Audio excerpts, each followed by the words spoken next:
Let me take this opportunity to thank and congratulate the participants here present, leaders from the 6 counties of the Nyanza region, professionals who have volunteered their time and expertise, other stakeholders from different sectors who also have made their contributions in a robust, informative, and in the best way that they could. This retreat to discuss matters economy of the 6 counties is a culmination of many meetings in different places by different groups and different sectors. And what you see here is a small representation of a very robust and wide engagement of leaders and stakeholders from across the political divide and across the sectoral divide in the Nyanza region, the 6 counties in that Nyanza region. I am very proud and humbled to be here with my technical team to listen and to engage with this team so that together we can formulate an economic blueprint that will become the centerpiece of our engagement going into the next election. I must admit that there is tremendous experience and knowledge that I have witnessed coming from this team.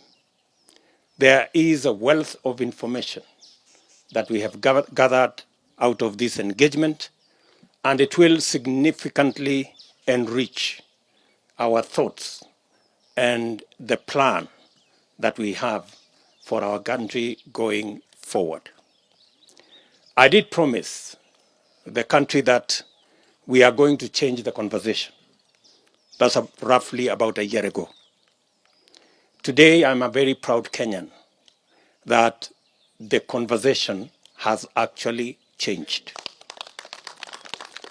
And that the discourse we are having today in Kenya is not about the usual politics of alliances building, of position sharing, of power sharing, that for the very first time in the history of our country, the political discourse is about the economy of our country.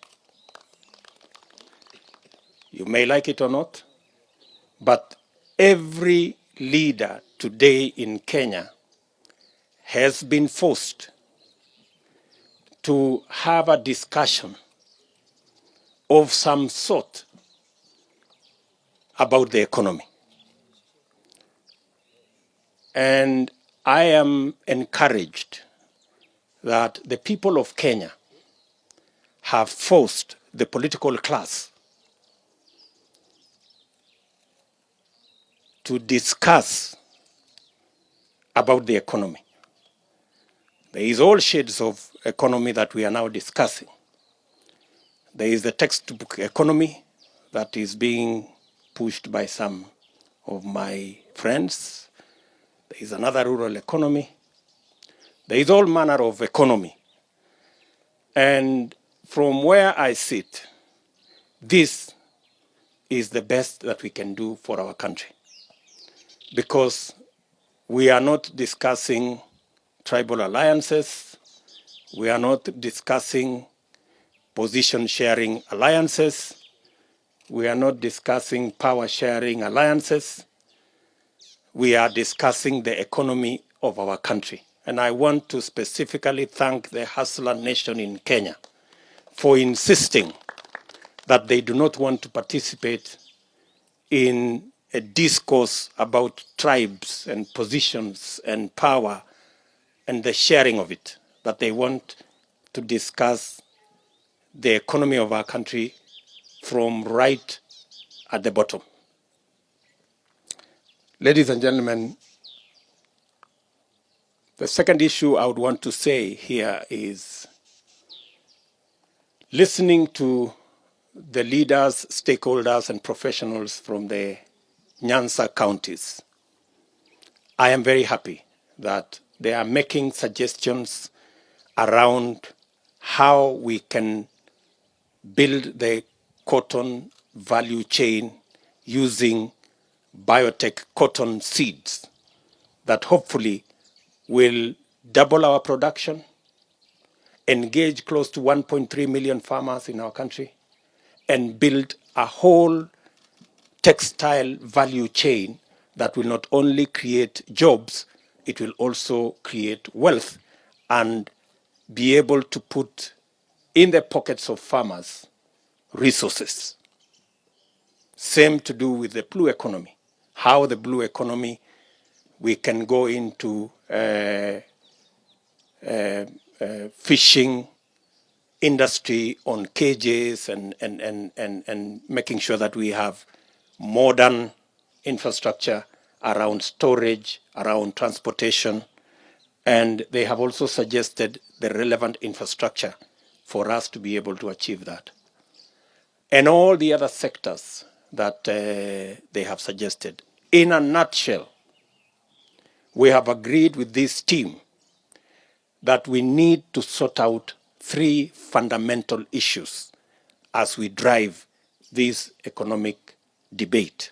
Number one is to ensure that we invest public and private sector resources in creating or in infrastructure, whether it is physical or business infrastructure, that will create jobs for the millions of jobless young people in Kenya. At the bottom of the pyramid, we have close to 4 million jobless Kenyans. And the discussion in this meeting is on how we are going to invest in physical infrastructure that create those jobs, business infrastructure that create those jobs, value addition, agro-processing, manufacturing, industrialization that create those jobs. Secondly, we have agreed on how we are going to increase production and productivity in the very important area in our economy of agriculture.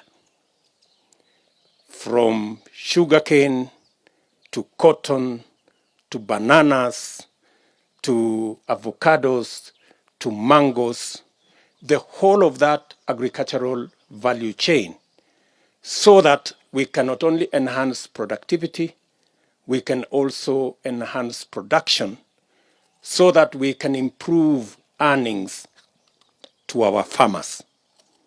We have agreed with this team that we are going to look at the crops that are there now, how we can enhance their productivity and production, and we can also look at alternative crops, high value crops that can also help farmers in that region to be able to improve their earnings, whether we are looking at coffee, whether we are looking, because the coffee market, if we remove the cartels, we can increase tenfold our national production of coffee, because there is a market for coffee worldwide, especially Kenyan coffee, and all the other sectors that we are involved.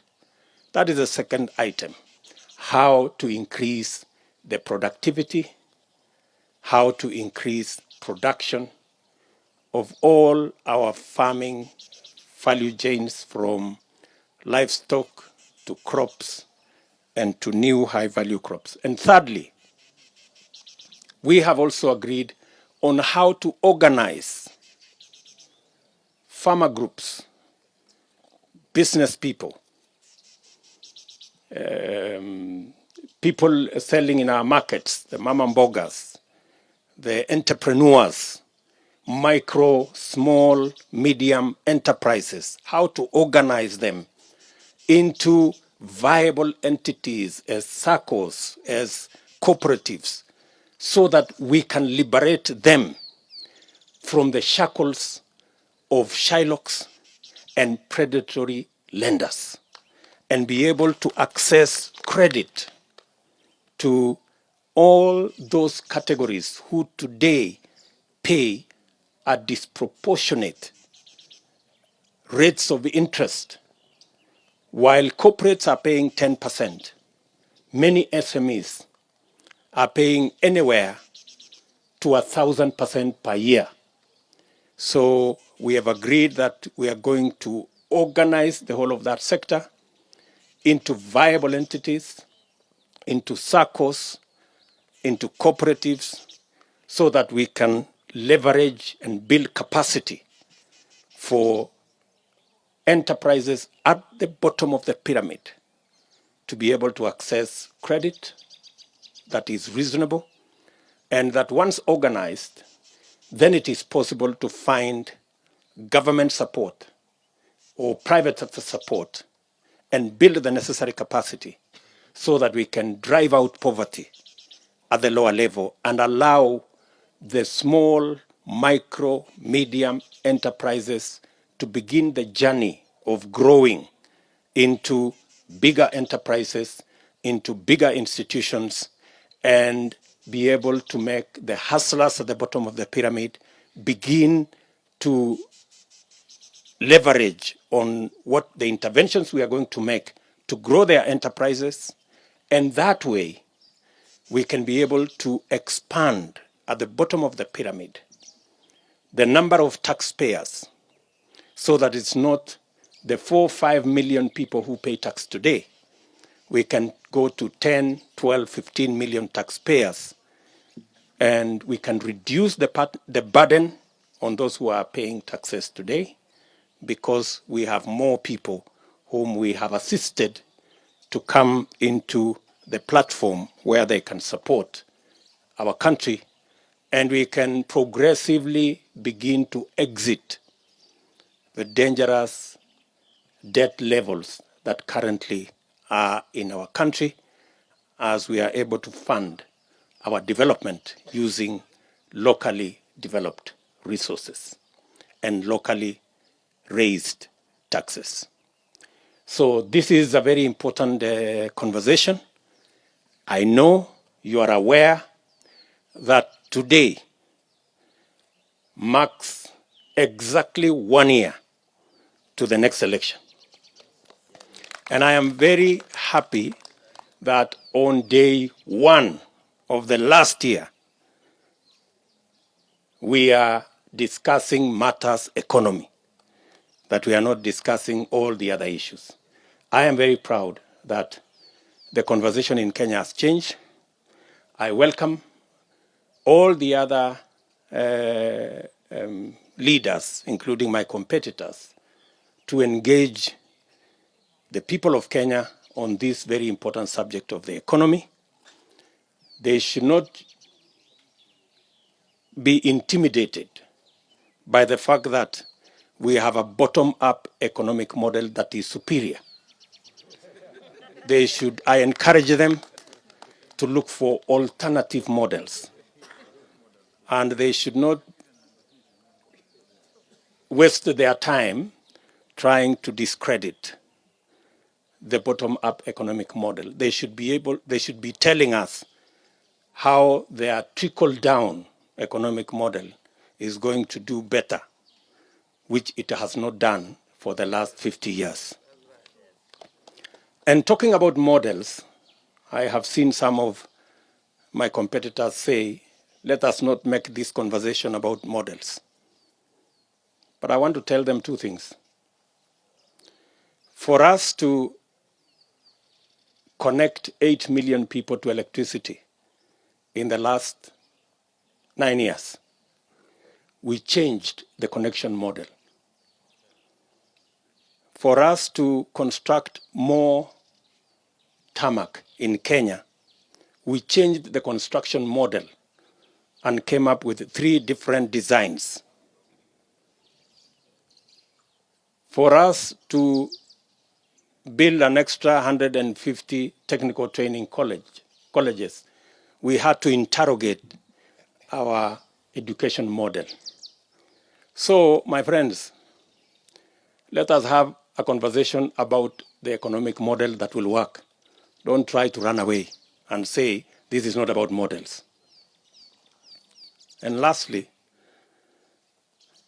I don't know why people are confident or are comfortable with us discussing models of governance, whether it is presidential, parliamentary, or hybrid. But when we come to a discussion about an economic model, you want to tell us models are not important. My friends, models are important. Let's have a discussion about which model will pull our country from the place where we are, where we have 4 million people without jobs or underemployed, where we have 6 million Kenyans who are struggling business people and require support, and where we have close to another 6 million people in our farms who are on food relief. It is that situation that we must correct. And we can only correct that situation by having a conversation around our economy.